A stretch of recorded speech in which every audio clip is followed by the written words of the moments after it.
Assalamu alaikum wa rahmatullah wa barakatuh. So the third text is from Ibn al-Malahimi, the invalidity of conjecture in accepting religious belief. So that text was much harder to read, to be honest. But overall, the author here tries to invalidate a few claims.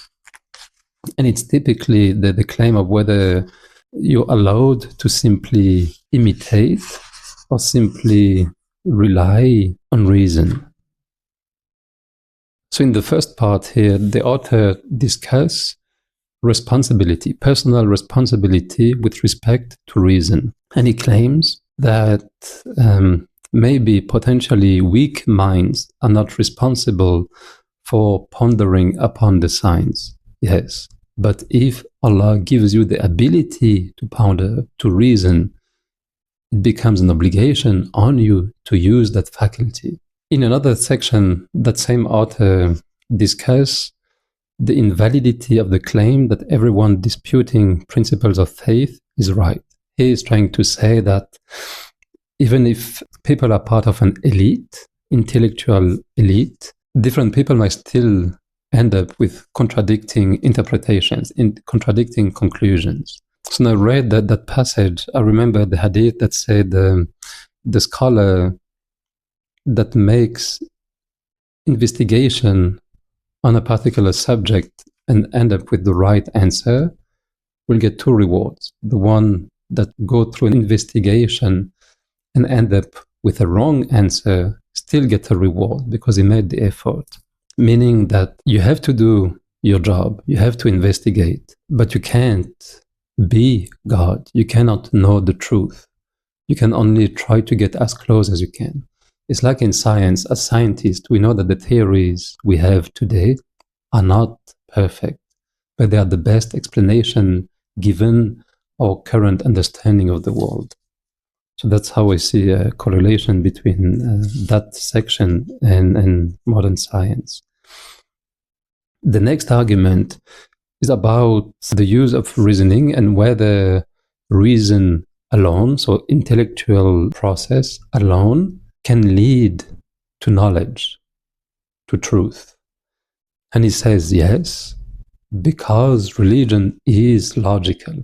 You need a certain reason to accept religion. It's not something irrational. It is rational.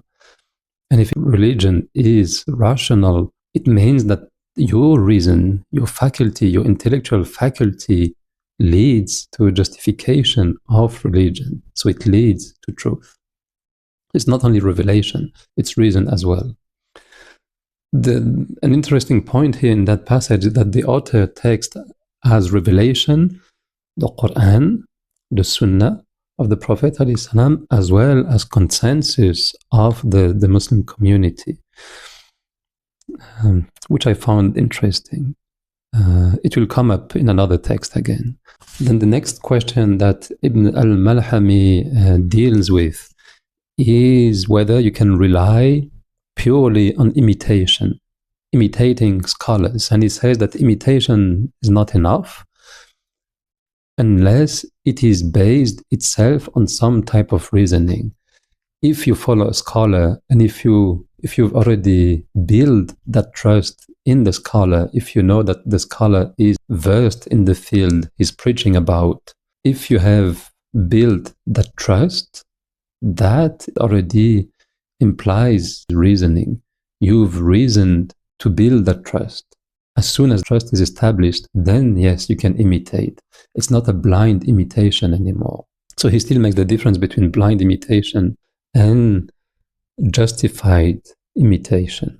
Then he asks if religious knowledge is derived only from revelation.